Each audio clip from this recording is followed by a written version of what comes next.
Welcome y'all, Wes with DIY Food Plot Pro. Thanks so much for joining us. On today's episode, we're going to talk about what deer need when they need it, more specifically bucks, and how do we make sure that those whitetails are getting everything they need to be able to grow as big a rack as they possibly can. My name's Wes. I run the channel DIY Food Plot Pro. I farm for a living. I have a Bachelor of Science in Agronomy degree, and I run a 1,800-acre whitetail deer hunting outfitter business in western Kentucky where we are not allowed to bait. So we rely on these food plots to hunt the whitetails that we're blessed to hunt here in western Kentucky. So we all know that age, genetics, and nutrition go into making a buck what he can. We understand age and genetics plays a gigantic role. We're going to dive into nutrition today. I think this video is going to be really helpful. The first thing that we're going to talk about is protein. Protein is needed in high levels throughout the entire spring, all the way through the summer months. Protein is used for body mass, antler growth, reproduction, lactation, and maintenance. When we're talking about protein, we're all thinking of big giant racks of bucks that are growing during the summer months, but we've got to drop back on the does and the fawns. This entire process starts with them. For does, their protein requirements in the early spring throughout summer are just as important, if not more so, than it for the bucks. Deer milk contains about 8% protein. We can naturally assume if that doe is not getting high levels of protein, her protein level in the milk is going to drop also. So this is very important across the entire deer herd, not just for your bucks. Fawns that are post-wean need roughly 20% protein up until the end of summer. Bucks need roughly 16% protein to reach their full potential from spring through summer. Now, one real important note to mention on that number has to be averaged over the entire spring all the way through summer. When we first get into spring and we've got that fresh green up and everything's turning green and there's tons of new growth and there's tons of high protein food sources, we also have to average that with late July, early August, when a lot of these plants have already done their thing. They put on their yearly growth. There's not a whole lot of protein out there for whitetails. That has to be averaged out. So that's why I'm a big alfalfa fan. I like that it greens up early in the spring and it gives them that high protein feed that they need that time of the year. We're going to come back and we're going to clip that alfalfa when it starts getting old growth and it starts getting close to that flower stage. We're going to go in there and clip that. We're going to take most of that growth off. We're going to force that plant to start again with young, tender growth that's high digestibility and extremely high in protein. When that plant starts getting bigger and older, digestibility and protein drop. So when we clip that alfalfa, we go in there and bush hog that alfalfa to stimulate new growth. We're getting higher levels of digestibility, we're getting higher protein levels, and we can continue that all throughout the entire summer. Same way with soybeans. When a soybean is growing, it puts out a trifoliate of 3 leaves, and then those leaves are tiny when they first start.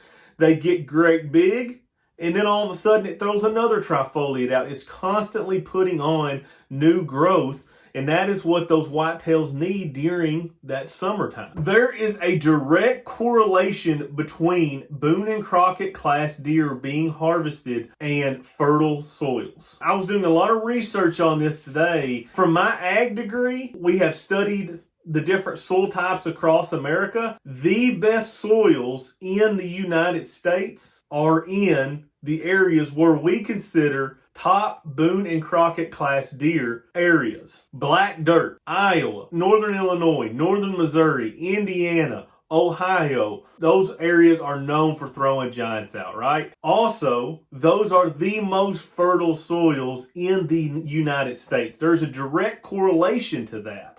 And that is because those whitetails can get all the nutrients through a lot of those plants. The nutrients that those plants have in them that those whitetails are consuming. A great example of this is one of my good buddies farms in a state that is not well known for producing Boone and Crockett class deer. And I'm not going to say what state that is. It is a state that nobody would say, oh yeah, big buck state, 100%. He farms in this area, and he farms in an area of that state where it has highly fertile soils. He kills high quality bucks almost every single year. And he has killed a lot of deer that if I showed you a picture of them, you would think came from Iowa, Illinois, Indiana, Missouri, Ohio, that quality class of deer. A lot of this has to do with how fertile the soil is where these deer are living. That's why all this lime fertility plays such a huge role raising high quality whitetails. Let's move on to energy foods. And these are going to be your fats and your carbs. Carbohydrates are needed and they are used as to store up energy for later in the winter, right? So when we think of high carb food for whitetails, we're thinking of grain and we're thinking of acorns. Those are the two that should jump out at you. During the summer, the amount of carbs and fat that are consumed are less, but over the winter time, that's where it kind of switches. It goes from protein during the summertime and very low carbs. The deer prefer lower protein and much higher carbs and fats during the wintertime. One reason for that is because carbs and fats help regulate body temperature. And we all know how brutal the winters can be, especially for those fawns. They don't have those fat reserves, especially for those bucks that have run down and have lost 30-35% of their body weight during the rut. And then all of a sudden we're trying to go through this period of extremely cold, maybe a lot of snow on the ground. That's really, really stressful for a whitetail. Let's talk about minerals for a minute. There are two main minerals that are highly needed by whitetails, and that is going to be phosphorus and that is going to be calcium. It is estimated that a hardened antler is made up of 22% calcium and 8% phosphorus. Whitetails typically get this from a process called mobilization. Essentially what happens is they rob it from other parts of their body. That phosphorus and that calcium become mobile and it pulls from other types of the body and it puts it on their rack. And then they restore the phosphorus and calcium in their bodies through feeding throughout the entire summer. Now, I think it's really important to mention that phosphorus and calcium are both available naturally in the soil. But phosphorus, which is a key part of this whole process of growing racks, growing deer, and growing food plots, is not available as well on low pH soils. So its most availability is going to be between 6.5 and 7.5. So if we're running low pH, our food plots are not going to have as much phosphorus in that plant as what it would if it was at 6.5 to 7.5. Therefore, your whitetails are not getting as much phosphorus when they're eating your food plots as a place where the soil pH was in a higher range. Here you go again, back to the best soils in the country. Most of the best soils in the country are running between 6.0 and 7.0 as a natural soil pH. All of their nutrients are able to be uptaken in the largest amounts for those whitetails to consume. All this kind of goes back to the soil. That's why this lime is so important. I get asked this question so much. Are lime and fertility fertilizer really all that important? And the answer is absolutely they are. It may not be something that you can physically see. You can guarantee that if you have a soybean plant that is growing in a 5.0 pH, or you have a soybean plant that is growing in a 7.0 pH, this plant is going to have way more nutrients than this plant over here. And if a whitetail's eating that, he's digesting that, he is getting those nutrients from that food source. So we have some extreme cold in the forecast in the next 7 to 10 days. We have got extremely abnormal for Western Kentucky. They're calling for some highs in the single digits, maybe around 0. Highly stressful time on a whitetail. Typically, these spells in Western Kentucky only last a couple days. Well, this one's going to last 7 to 10 days, it appears right now in the forecast. Deer in Western Kentucky, typically, they just bed up for a couple days. They know this is going to be short-lived, and they just kind of bed up. They don't move a whole lot during those type of spells. But when you have 7 to 10 days of this, like what we're fixing to have, of maybe snow, blizzard conditions, negative wind chills, they're going to be forced to feed. This is when I believe food plots truly make a difference in that whitetail's life.